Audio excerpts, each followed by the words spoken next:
오늘 본문 말씀은 이 사순절 첫 번째 주일 이 마가복음 본문으로 시작이 되는데 1절에 보면 하나님의 아들 예수 그리스도의 복음의 시작이라 이렇게 시작됩니다. 이 복음의 시작이 예수 그리스도시다. 이 복음의 주체, 구원의 주체가 그리스도시다. 그렇게 말씀하고 있어요. 이 복음은 기쁜 소식입니다. 그런데 세상에는 기쁨이 없어요. 세상에는 기쁨을 찾는 이들만 가득합니다. 행복이 어디에 있을까? 그 행복을 꿈꾸며 살아가지요. 세상은 어둠과 아픔과 절망으로 가득합니다. 구원의 소식을 갈망하는 것이 우리의 인류의 몸부림입니다. 그래서 인류 역사를 돌아보면 지금까지 모든 지식과 문명을 통해서 유토피아를 건설하려는 시도를 한 것이 인류의 역사입니다. 그러나 이 유토피아란 무엇입니까? 그 단어 자체가 갖고 있는 내용, 지상 어디에도 없는 곳, no place, 그야말로 이상향일 뿐이지요. 성경에서 복음은 좋은 소식을 뜻하고 아름다운 소식을 뜻합니다. 이 복음은 오늘 본문에 의하면 하나님의 아들이신 삼위일체 하나님의 아들이 되시는 성자 예수 그리스도로부터 시작된다고 선포하고 있습니다. 그러니까 복음은 처음부터 하나님께서 친히 계획하시고 준비하신 선물입니다. 하나님의 계획은 무엇인가요? 우리를 죄와 어둠과 죽음의 사슬에서부터 건져내어 우리를 살리시는 것, 구원하시는 것이지요. 그래서 흠 없으신 독생자 예수 그리스도께서 이 땅에 육신을 입고 오셔서 우리를 대신하여, 우리의 죄를 대신하여 십자가를 지시고 죽음에서 부활하신 첫 열매가 되셨습니다. 성경은 말씀합니다. 복음 그 자체이신 예수님이 바로 그리스도다, 메시아시다. 그분이 우리를 구원하시고 그분이 통치자가 되신다. 오늘 본문 14절 이하에 이렇게 말씀하십니다. 요한이 잡힌 후 예수께서 갈릴리에 오셔서 하나님의 복음을 전파하셨다. 예수님께서 갈릴리 공생의 사역을 시작하시며 무엇을 하셨느냐 하면 하나님의 복음을 전파하셨어요. 그 내용이 무엇입니까? 15절을 보십시오. 15절 이르시되 때가 찼고 하나님의 나라가 가까이 왔으니 회개하고 복음을 믿으라 하시더라. 하나님의 나라가 가까웠다. 하나님의 통치하심이, 하나님의 다스리심이 가까웠다. 그러니 회개하고 복음을 믿어라. 회개하라는 거예요. 우리가 꿈꾸던 이상향, 우리 스스로의 힘으로 우리를 구원하여 유토피아를 이루려던 이 모든 노력과 기대로부터 돌이켜 회개하여 복음 그 자체이신 예수 그리스도를 믿으라.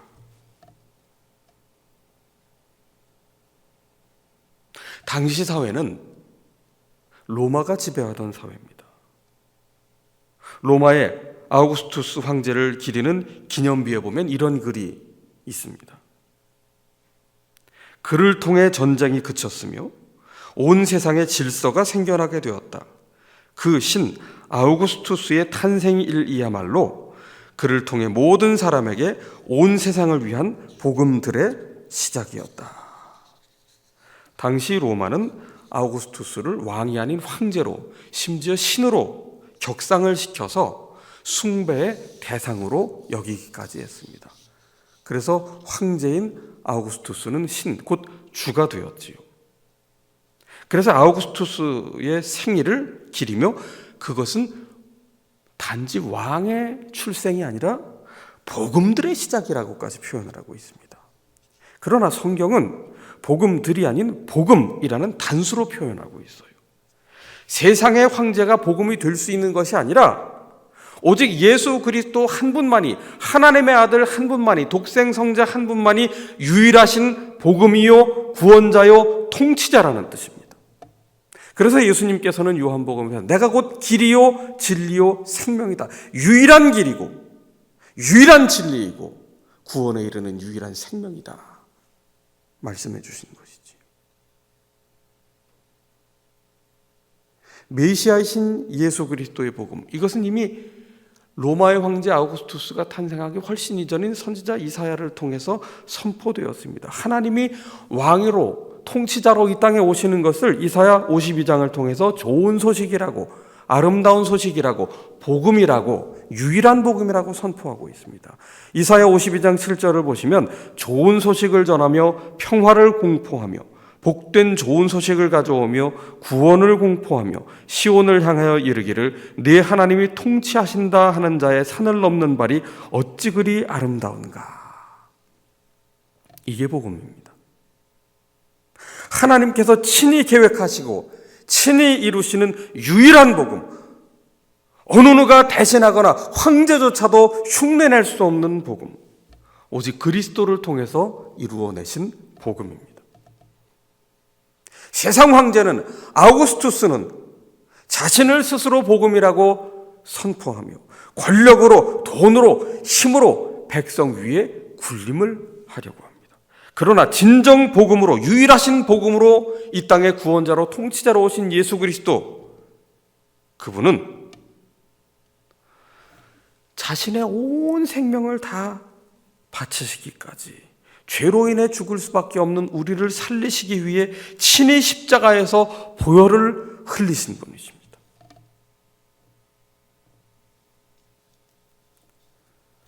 코로나로 직격탄을 맞은 대구 지역, 거기에 동산병원, 성서병원이 있지요. 선교사에 의해 세워진 병원입니다. 이 병원에서만 이 확진자를 진료하던 중에 감염된 간호사가 20명이에요. 그 중에 한 간호사가 인터뷰를 하며 이런 말을 합니다. 동료 간호사들이 하나 둘씩 격리될 때마다 너무 두렵습니다. 그래도 피할 생각은 없습니다. 제가 해야 할 일이니까요. 확진자를 돌보려면 의료진의 헌신과 수고 없이는 불가능합니다. 마스크를 구하기 어려운 여건은 의료진도 마찬가지입니다. 일회용 그 마스크를 며칠째 사용을 한다고 합니다. 그럼에도 불구하고 본인이 감염될 수 있다는 그 위험을 알고서도 그 진료의 현장에 들어갈 수 있는 용기, 그건 바로 사명이지요. 복음 그 자체이신 예수 그리스도는 어떤 분이십니까? 우리를 구원하시기 위해 이 땅에 인간의 몸을 입고 찾아오셨어요. 이것은 마치 코로나 바이러스에 감염된 환자를 치료하기 위해 방호복도 입지 않고 마스크도 착용하지 않은 채 뛰어드는 것과 마찬가지로 무모한 일입니다.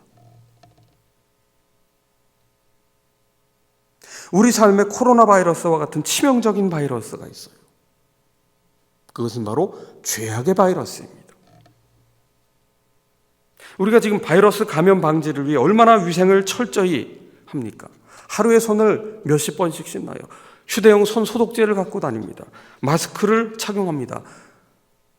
기사를 보니까 엘리베이터 안에서 마스크를 착용하지 않은 사람이 재채기를 한 것 때문에 싸움이 나서 경찰서까지 갔다는 그런 기사까지 나왔어요. 이제는 친숙한 사람들 간에도 이 가까이 있고 서로 말하는 게 불편해지는 그런 때입니다.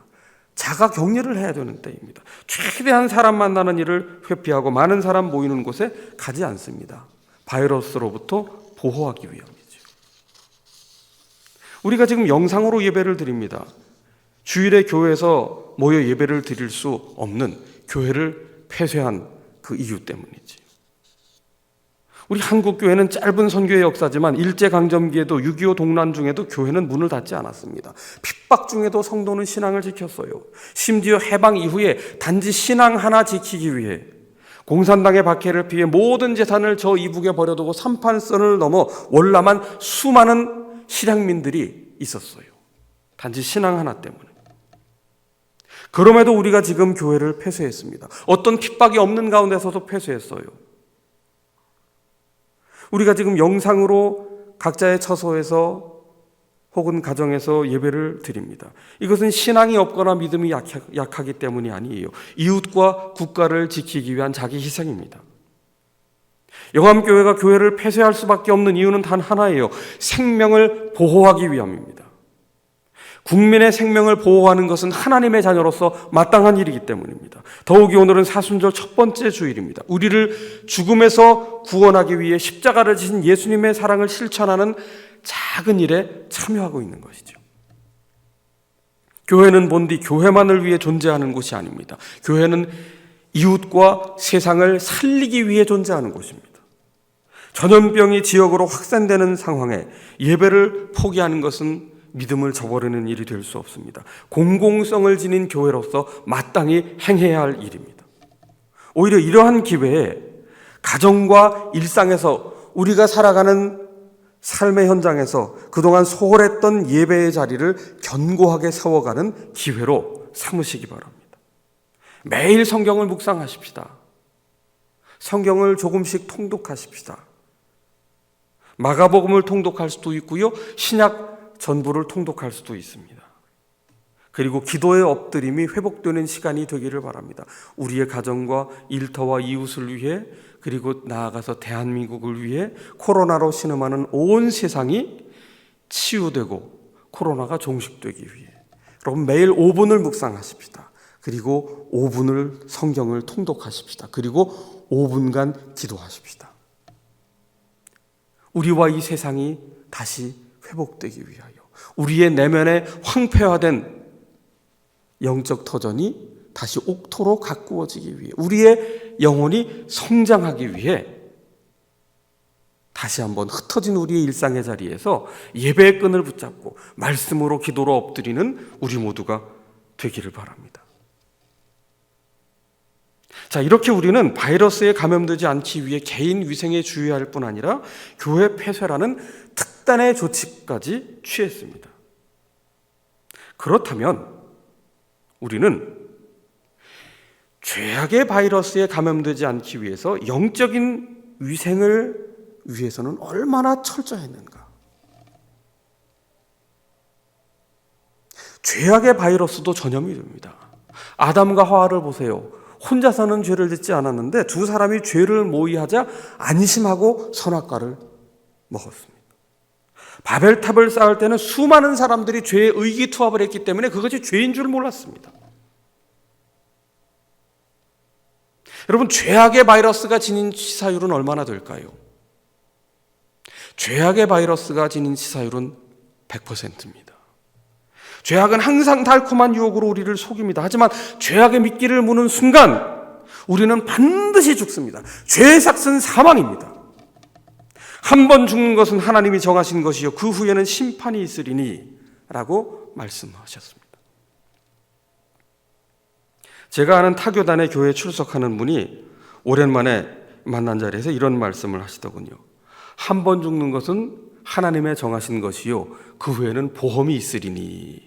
이분이 보험업계에 계신 분이라서 이 말씀을 하시던데, 여러분, 건강을 위해서, 생명을 지키기 위해서, 재산을 지키기 위해서 우리는 각종 보험에 가입합니다. 자녀를 위해서도 보험에 가입합니다. 그런데 보장률 100%의 진정한 생명보험이 있어요. 그것은 뭐냐? 예수 그리스도의 십자가와 부활의 복음입니다. 그럼에도 오늘 우리가 이 복음을 제대로 누리지 못하고 있어요. 이 복음을 받았음에도 기뻐하지를 못해요. 복음을 제대로 누리지 못한 걸림돌 중에 하나는 우리 자신의 부족한 것에만 집착하는 모습 때문입니다. 다시 말해서 완벽주의 경향 때문이에요. 우리가 완벽주의라는 덫에 걸려들면 하나님께서 시작해 주신 이 예수 그리스도의 복음, 이 선물을 우리가 제대로 누리지 못하게 됩니다. 여러분, 세상에 존재하지 않는 것 하나가 뭐냐 하면 완벽이에요. 완벽. 완벽이란 창조주이신 전능하신 하나님께만 해당되는 속성입니다. 피조물인 우리에게는 이 완벽이라는 것이 절대 적용이 될 수가 없어요. 우리는 부족한 존재이기 때문입니다. 성실하지 말라는 뜻이 아니에요. 우리가 아무리 최선을 다해 살아간다고 해도요, 나라는 이 존재는, 피조물인 존재는 결점투성이이고 실수할 수밖에 없고 삶의 짐을 지며 한숨 지으며 살아갈 수밖에 없는, 내일을 근심하며 살아갈 수밖에 없는 시 공간의 지배를 받는 부족한 사람이라는 거지요. 그럼에도 우리는 이 완벽주의가 우리에게 강요한 잘못된 신념 속에 살아가고 있어요. 하나님의 사랑을 받는 사람이라면, 또 하나님을 사랑하는 사람이라면 삶 속에 어떠한 어려움도 있어서도 안 되는 전제를 품고 살아갑니다.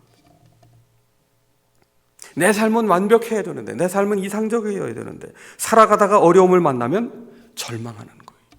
내 삶에 이런 일이 있어서는 안 된다는 겁니다. 게다가 정죄까지 합니다. 지금의 어려움은 하나님이 나를 정죄하셨기 때문이다. 그런 의식을 갖고 자책을 하는 거예요. 예수 그리스도의 복음으로부터 시작된 하나님의 사랑이 무엇인가? 오늘 우리는 이 사순절 첫째 주일에 복음에 대한 이해를 다시 새롭게 할 필요가 있습니다. 우리의 삶에 지금 부족한 부분이 있어요. 내 마음에서도 용납되지 않는 모난 부분이 내 속에 분명히 있습니다. 그럼에도 불구하고 하나님은 어떤 분이십니까? 우리를 있는 모습 그대로 받아주시는 분이세요. 하나님이 예수 그리스도를 통하여 받아주셨으니 우리도 하나님께서 우리를 받으심처럼 나 자신을 용납하기로 결단하는 것, 그게 바로 믿음입니다. 하나님께서는 예수 그리스도 그 독생자를 십자가에 내어주심으로 우리를 죄와 허물이 있음에도 불구하고 받아주셨어요. 구원하셨습니다. 자녀를 삼아주셨습니다. 그럼에도 우리는 여전히 완벽주의라는 그 덫에 빠져서 잘못된 전제 조건으로 접근을 하고 있어요. 내 마음속에는 미운 사람이 한 사람도 있으면 안 된다. 내 마음속에는 짐이 되는 사람이 한 사람도 있어서는 안 된다. 내게는 마음에 들지 않는 사람이 있어서는 안 된다. 내 인생의 진로에는 걸림돌이나 장애물이 있어서는 안 된다. 나는 살아가는 동안 절대 실패하는 일이 있어서는 안 되고, 내 삶에 결점이 있어서는 안 되고, 내 삶에 어떤 실수도 있어서는 안 되고, 불합격하면 안 되고, 승승장구해야 되고, 직장에서는 승진만 해야 되고, 사업은 대박만 나야 된다. 우리 자녀들의 길은 대로처럼 열리기만 해야 된다. 여러분, 이러한 전제 조건 자체가 교만이고 불신앙이고, 이런 일은 우리 인생에 없습니다. 나에게는 절대 실패도 한 번 없어야 되고, 누군가에게 비난받는 일도 있어서는 안 되고, 섭섭한 마음도 내 속에는 생겨서도 안 되고, 분노라는 감정도 있어서는 안 되고, 열등감도 없어야 되고, 절망도 없어야 된다. 그러면서 자신을 들들 볶아댑니다. 삶의 어디에도 구원자여 통치자 되시는 하나님께서 개입할 여지를 열어놓지 않아요. 자신에게 너그럽지 못하듯 남들에게도 너그럽지 못합니다. 거기 어디 은혜가 들어갈 틈이 있어요? 거기 언제 복음이 깃들 자리가 있습니까?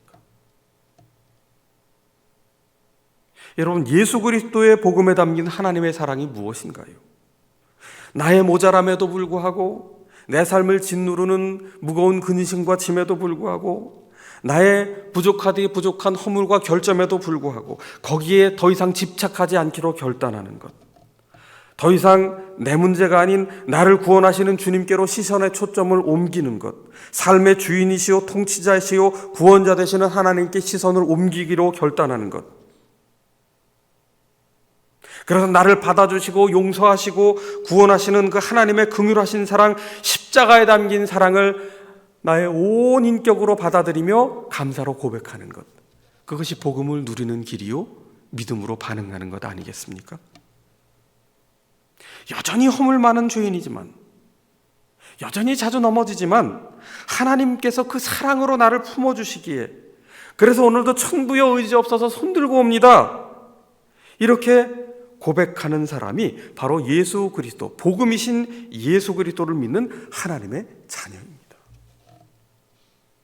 그분은 우리가 죄인 되었을 때 먼저 사랑하기로 작정하신 하나님이시기 때문입니다.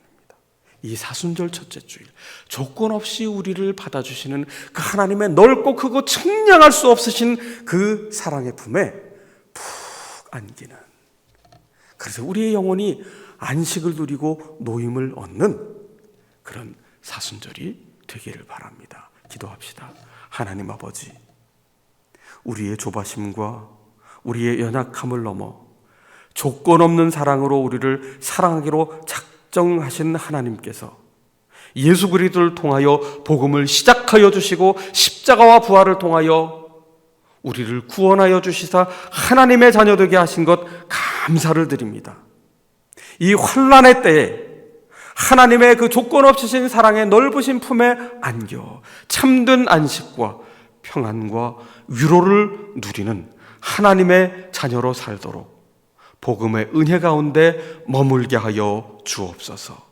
예수 그리스도의 이름으로 기도하옵나이다. 아멘.